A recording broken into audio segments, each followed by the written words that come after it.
J'ai une bonne et une mauvaise nouvelle. La mauvaise, c'est qu'on approche très probablement les pires années économiques depuis 15 ans. On est à l'aube d'un crash monstrueux. Des milliers d'entreprises vont faire faillite, des millions de personnes vont perdre leur emploi et l'immobilier, la bourse, les cryptos risquent très fort de s'effondrer. Et la bonne, en contrepartie, c'est que c'est pendant les crises que se trouvent les plus grandes opportunités et que si vous savez comment en profiter, vous allez pouvoir devenir indépendant financièrement très rapidement. Dans cette vidéo, je vais vous expliquer comment les riches vont profiter de cette prochaine crise économique pour multiplier leur fortune et comment vous pouvez utiliser les mêmes stratégies pour changer votre avenir financier à tout jamais. Allez, c'est parti.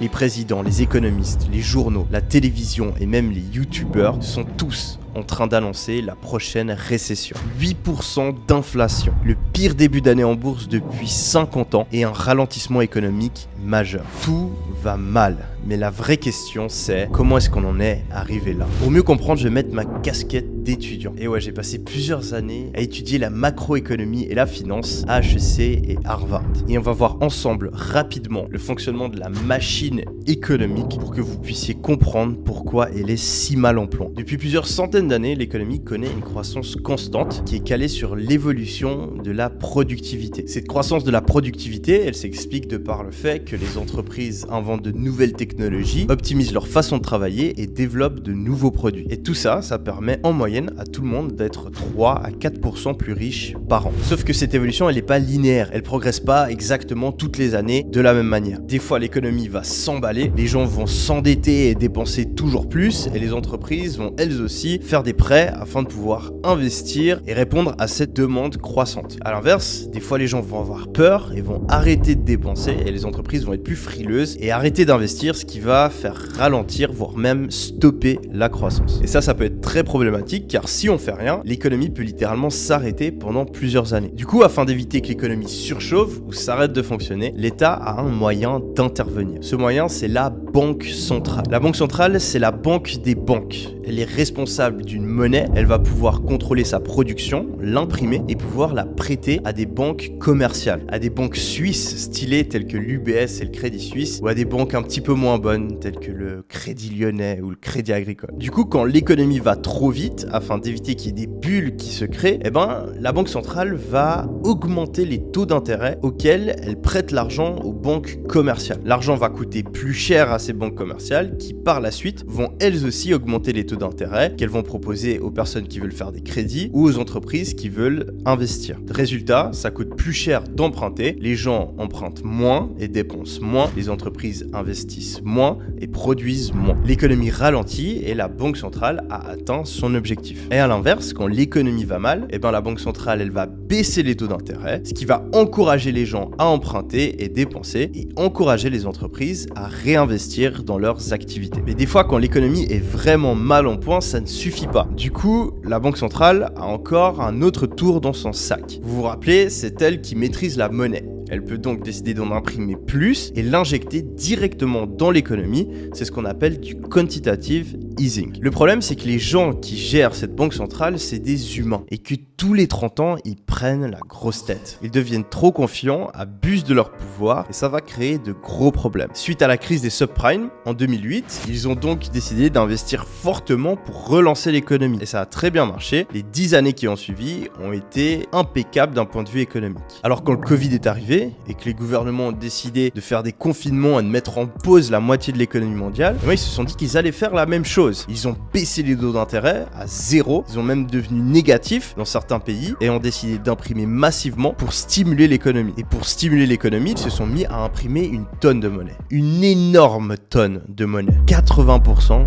de toute la monnaie créée depuis l'invention du dollar, pour être exact. Et ils se sont pas arrêtés. Ils se sont pas calmés en 2021 quand l'économie est plus ou moins revenue à la normale. Non, ils ont continué jusqu'au début de l'année 2022. Résultat, explosion de l'économie, explosion de la bourse, des cryptos, de l'immobilier, des NFT, de l'or et n'importe quel type d'actifs, à la fin de l'année 2021, presque tout était à son all-time high, à son point le plus élevé de tous les temps. C'était cool, peu importe ce sur quoi on investissait, ça montait. Tout le monde devenait plus riche, sauf que début 2022, bim, inflation. Tout le monde panique. Les banques centrales arrêtent d'imprimer et relèvent les taux d'intérêt. Mais c'était trop tard. La bourse s'effondre et l'économie ralentit brutalement. On ajoute à ça une guerre entre l'Ukraine et la Russie et un tas de mesures qui compliquent les échanges internationaux et conduit à une hausse du prix du pétrole. Tout est réuni pour un désastre. Et le pire dans tout ça, l'État et les banques centrales ne peuvent plus rien faire. En effet, toutes les méthodes qu'elles ont pu utiliser pour relancer l'économie et ralentir les crises précédentes, c'est-à-dire baisser les taux d'intérêt et imprimer plus de monnaie, sont impossibles à mettre en place à cause de l'inflation. En effet, si on baisse les taux d'intérêt, ça va faire augmenter l'inflation. L'inflation, c'est tout simplement l'augmentation du coût de la vie. Si on prend par exemple une baguette de pain, que l'année passée elle coûtait 1 euro et que maintenant elle coûte 1,10 €, eh ben, il y a eu 10% d'inflation. C'est assez vicieux parce que ça rend tout le monde plus pauvre. Tout l'argent que vous avez vaut de moins en moins. Et le problème, c'est que si les banques centrales se remettent à imprimer plus de monnaie ou qu'elles baissent les taux d'intérêt, eh ben, cette inflation risque de dégénérer, créer une spirale inflationniste et déboucher sur de l'hyperinflation, un phénomène ultra destructeur qui va pousser le prix de tous les biens à augmenter de plusieurs pourcents tous les mois et conduire à l'effondrement d'une monnaie. Du coup, on croise les doigts. Mais beaucoup de critères laissent à penser qu'on se dirige vers 2 à 5 années extrêmement difficiles d'un point de vue économique. Maintenant qu'on a compris ce qui est en train de se passer, la vraie question c'est comment on en profite. Dans une forêt très dense, c'est uniquement les arbres les plus hauts qui prennent tout le soleil. Et dans l'économie, c'est la même chose. Quand tout va bien, c'est les grandes entreprises qui prennent tout l'argent. Ce qui est bien avec les crises, c'est que c'est comme un incendie dans une forêt. Tout le monde repart de zéro. Et cette fois, c'est pas les plus gros qui réussissent, mais les meilleurs. Du coup, c'est le meilleur moment pour se faire une place. C'est l'opportunité à ne pas manquer pour les nouveaux entrants. Et en plus de ça, pendant les récessions, cash is king. L'argent est roi. L'économie va mal et les taux d'intérêt sont élevés. Personne ne veut investir et les entreprises peinent à obtenir des prêts. Du coup, ceux qui ont de la moula peuvent prêter leur argent à des taux super élevés et choisir les meilleurs investissements. Au cours des dernières années, les startups avaient la cote, mais dorénavant, c'est un nouveau type de business qui est roi. J'ai nommé les business à cash flow. Et du coup, la première étape pour changer votre vie au cours des prochaines années, ça va être de créer un business à cash flow. E-commerce 2.0, agence, freelance, coaching,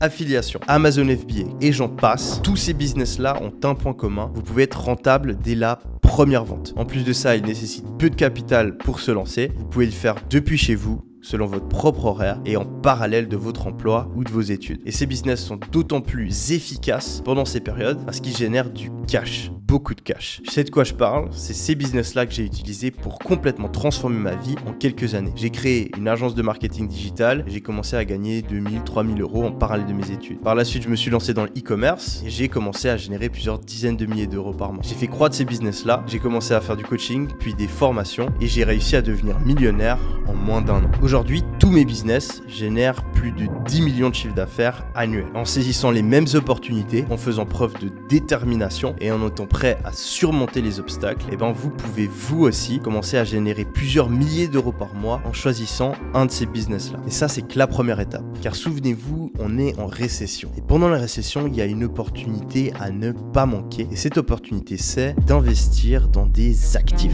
En 2008, pendant que des milliers de familles se retrouvaient à la rue parce qu'elles n'arrivaient pas à payer l'emprunt de leur maison, et ben il y avait des petits malins qui rachetaient leur propriété à 10% de leur valeur. Et ouais, c'est cruel, mais c'est comme ça que les riches deviennent encore plus riches. Et vous avez le choix, soit vous haïssez le système et vous trouvez que c'est injuste, soit vous comprenez que vous ne pourrez pas le changer et que la meilleure chose à faire, c'est de comprendre ce système et de vous aussi en profiter. Du coup, vous allez utiliser vos business à cash flow pour investir. Générer du cash, investir du cash, économiser du cash, investir du cash. Il faut vous imaginer que chaque euro que vous générez vaut en réalité 2 à 3 fois plus. Étant donné que l'immobilier, la bourse, l'or, les cryptos et tous les actifs chute, et ben c'est les soldes. Vous êtes littéralement en train d'acheter quelque chose qui vaut 1 euro à 50 centimes. Du coup, votre argent vaut 2 fois plus. Je vous invite donc à réfléchir à 2 fois avant de le dépenser et à réfléchir à 2 fois avant de procrastiner sur votre business qui peut vous générer du cash. Et cet investissement, faut pas le faire juste une fois, faut le faire régulièrement, car on sait jamais quand on va arriver tout en bas du marché. Du coup, je vous conseille fortement d'investir tous les mois. Après, à vous de choisir dans quoi vous investissez. Personnellement, j'aime bien diversifier et acheter de tout. Et j'ai déjà depuis quelques mois commencé à investir massivement. En effet, en ce moment, j'investis 500 000 euros tous les mois entre la bourse, l'immobilier, les cryptos, l'or et les obligations. Si vous voulez changer votre vie, les années qui vont arriver sont une des meilleures périodes de tous les temps pour le faire. Je vous invite donc à passer à l'action et j'espère que cette vidéo vous a plu. On se retrouve très prochainement sur la chaîne C'était Omni. Allez, ciao!